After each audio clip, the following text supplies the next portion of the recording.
infantry. To anybody who is still in the Rosewood QZ, do not go to the police station. Apparently, even 3 months after the infection, the armory is still locked. That being said, since I'm on this channel, I may as well tell you how everything's been going for my first 5 days in the QZ. Having no chance of getting myself a firearm from the armory, I decided to check the police locker rooms instead.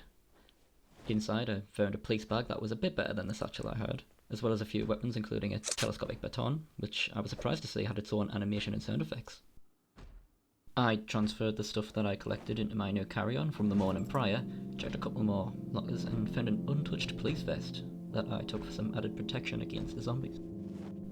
Now that I looked like I could take on the apocalypse, and with nothing else to take from the lockers, I cleared my way through a corridor, which only had a couple of zombies inside.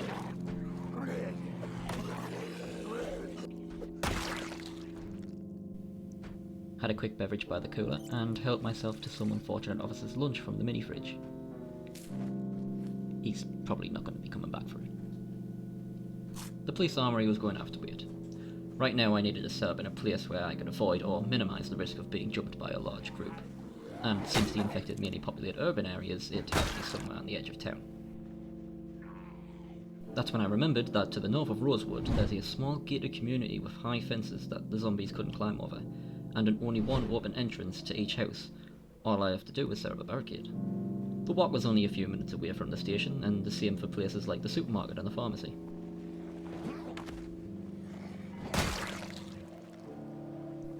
Arriving at the community, I decided to choose the house closest to the field, so that way, if there was a horde outside the gate, I'd have plenty of room to avoid them. The neighbouring house had barricades along the windows, which meant that it was a recent survivor's home.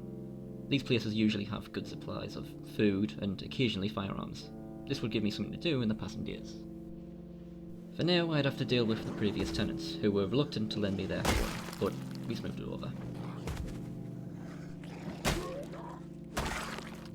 I'd then have to start making the barricade for the front gate. I would have liked to have used a car or a truck to block the infected out, but with the night coming in, I didn't want to spend most of the night searching for a functioning vehicle, so a temporary barricade made out of furniture was going to have to do. I didn't really expect a plastic table, a few boxes and chairs to keep the infected out for very long, but hopefully it would be long enough for me to find a vehicle which could keep them out permanently. The truck outside seemed to be in decent condition, but there wasn't any keys in or around for me to move it. I could try and hotwire it, but that would require me to have to learn electronics level 1. Doing one last perimeter check around my new base and seeing that the doors and windows were all intact, it was time for me to check the inside. Luckily, no alarms were activated when I entered, and I immediately went to grabbing any sturdy furniture to move out front.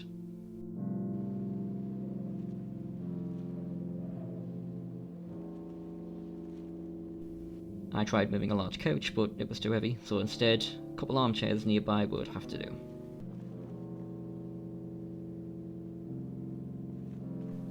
And finally, with a big enough box to stop any infected, the temporary barricade would be complete.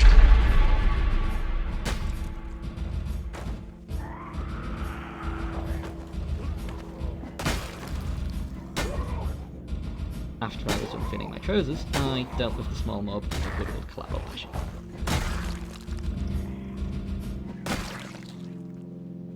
With the box in place, the barricade was complete, and I wouldn't have to worry about any more mobs of infected surprising me. With that, I called it a night and hunkered down until the next morning.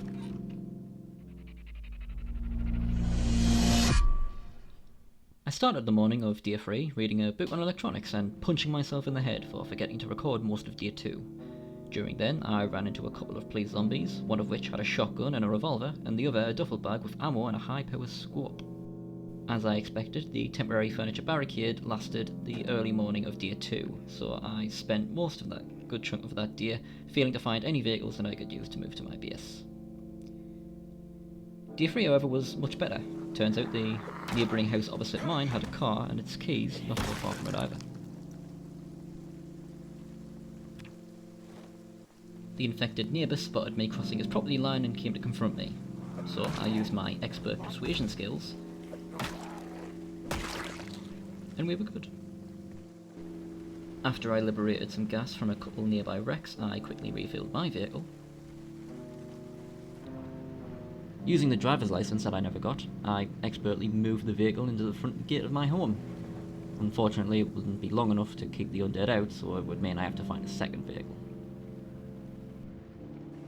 That being said, the RNG gods of Project Zomboid must have been looking away, because not 2 homes down I found another working car with its keys nearby. I'll be honest, I felt a little stupid at the fact that I spent most of day 2 failing to look for any working vehicles, when it turns out that there was some literally a garden's walk away from my base. But I put it behind me because I was happy. Happy because, finally, I was able to complete my barricade and not have to worry about any more infected surprising me.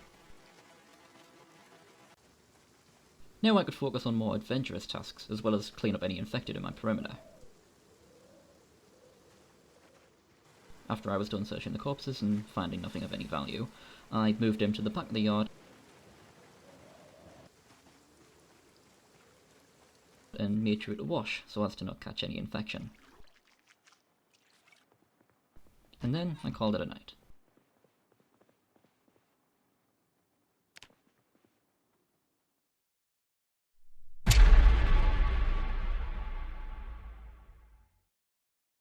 On the morning of day 4, my curiosity had piqued, and I wanted to see what the survivor's home had hidden inside.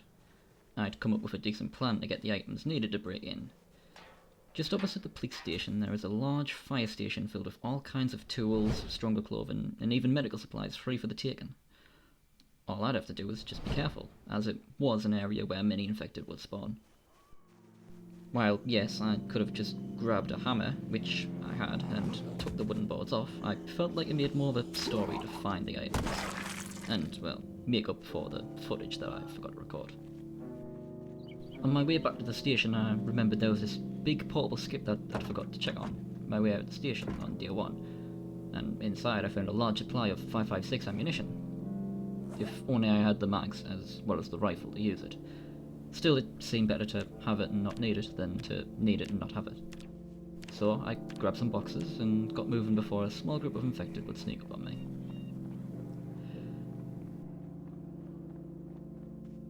After climbing the fence, I was finally at the fire station. I thought about breaking in through a window, but didn't want to activate any alarms, so I chose to go through the back door instead. On my way there was a couple of fire officer trucks, which had some decent loot in, including an axe and a fire jacket. The zombie saw me and was curious to see what I was looking at, so instead I caught his attention by showing him the business end of my switchblade. Found a funny looking gas mask which reminded me of something that you'd see in the Stalker games. I thought it looked a bit too gritty and opted for a more modern day themed mask. With most of the tools I wanted found, I headed straight inside to grab any medical supplies that may have been left behind. I also swapped back to my regular looking medical mask instead of the gas because it was hard to draw and I didn't want to have to animate it.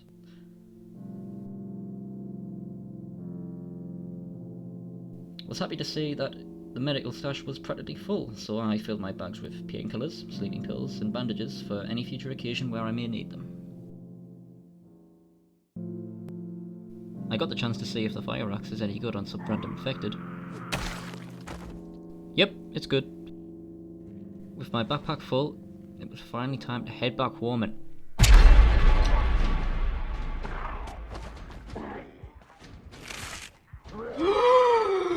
As lucky as I was to not get bitten or scratched, the pain of ruining my hoodie cut deeper than any zombie could. I took the scenic route home, hoping to cheer me up or perhaps find any sign of drama or content, but nothing major happened. It was here I realised that my barricade also acts as a gate. All you have to do is go through the unlocked doors and you're on the other side. Wait, if you're not friendly, forget I said it. After washing the tears from my eyes, I decided it was time for an early night so I could wake up early and finally break inside the survivor's home.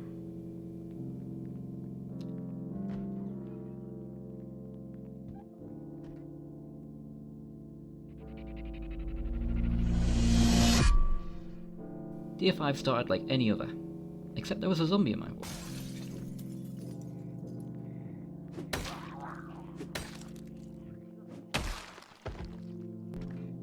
And look, she brought her mechanic boyfriend to check on my new cars. I politely declined. I shouted at a zombie on the other side of the gate to see if he could actually find a way through, and it didn't look like he could, so if I had to guess, the reason why those two were able to break through was when my character went to sleep, the cars must have despawned, which meant for about 6 hours my gates were open. I'm surprised that there was only 2. After I was done searching for any valuables on them, I moved them to the backyard, and finally crossed the fence towards the barricaded house. Before touching anything on the outside of the house, I made sure to see if there were any alarms, so that I wouldn't attract a horde. And with none being there, it was time to start breaking in.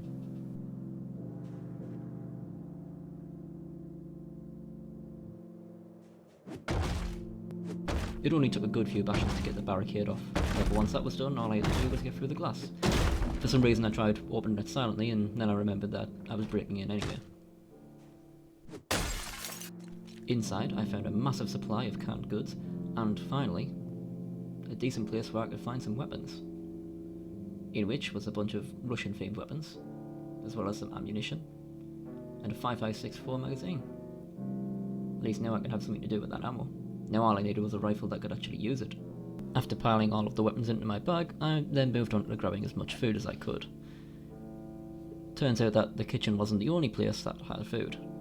In barricaded houses, pretty much anything will spawn in anywhere, so in kitchens, bathrooms, there'll be items such as food. So, that's what I did for the entire day. Constantly climbing over the fence, back to my home, then back to the survivor's house, back to my home, and then back to the survivor's house, and then back to my home, and then back to the survivor's house again. Just transporting food in as much bags as I could. After I was done with the bottom floor, it was time to move on to the second. And then I saw a sudden door behind me and thought I'd give it a try.